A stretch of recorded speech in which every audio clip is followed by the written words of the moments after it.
श्री महाकाल लोक टीवी के खास प्रोग्राम में आपका स्वागत है। आपके साथ मैं हूं आरती गहलोत। अकाल मृत्यु वो मरे जो काम करे चांडाल का, काल भी उसका क्या बिगाड़े जो भक्त हो महाकाल का। तो चलिए आज हम आपको बताते हैं महाशिवरात्रि कब और क्यों मनाई जाती है। महाशिवरात्रि फाल्गुन माह के कृष्ण पक्ष की चतुर्दशी तिथि को मनाई जाती है। महाशिवरात्रि का पर्व भगवान शिव और माता पार्वती को समर्पित है।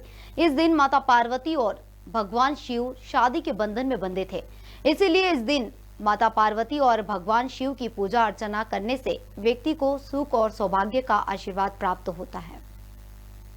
आपको बता दें कि परमपिता ब्रह्मा के मानसा पुत्र दक्ष जब प्रजापतियों के राजा बने तो उन्होंने एक विशाल यज्ञ का आयोजन किया।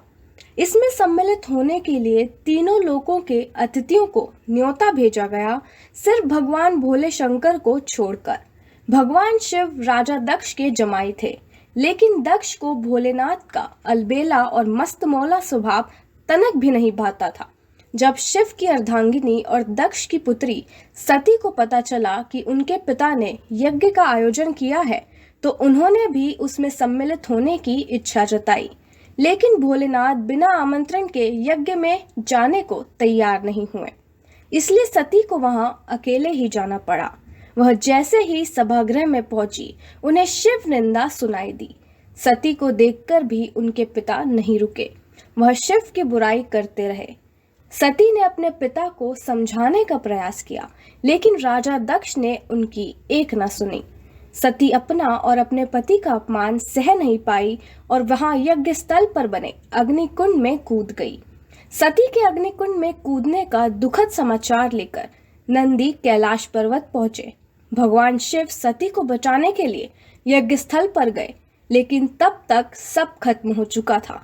कैलाशपति ने क्रोधित होकर सती का शरीर उठा लिया और तांडव करने लगे। जिस दिन शिव ने तांडव किया था वह फाल्गुन महीने के कृष्ण पक्ष की चतुर्थी तिथि थी। महापुराण के अनुसार वही खास तिथि महाशिवरात्रि हुई। शिवरात्रि का अर्थ शिव की रात। शास्त्र के अनुसार हर सोमवार का दिन शिव की पूजा के लिए उपयुक्त है। हर महीने के कृष्ण पक्ष की चतुर्थी तिथि शिवरात्रि होती है।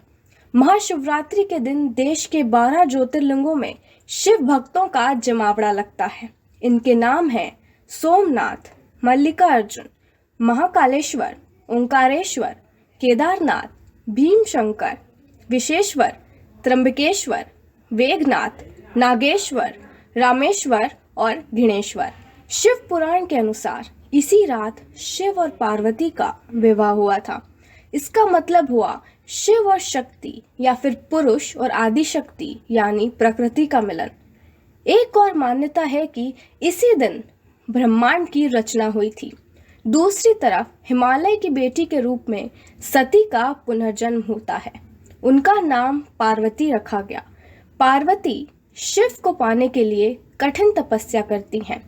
फिर एक विशाल समारोह में शिव पार्वती का विवाह हुआ।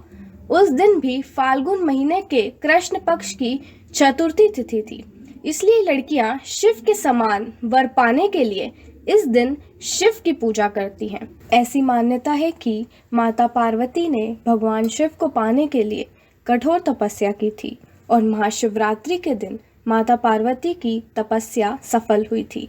उनका विवाह भगवान शिव के साथ संपन्न हुआ था। महाशिवरात्रि का व्रत महिलाएं अखंड सौभाग्य की प्राप्ति के लिए रखती हैं। इसलिए हजारों वर्षों से शिव चतुर्थी और शिवरात्रि मनाए जाने की परंपरा चली आ रही है। श्री महाकाल लोक टीवी से डेस्क की पेशकश।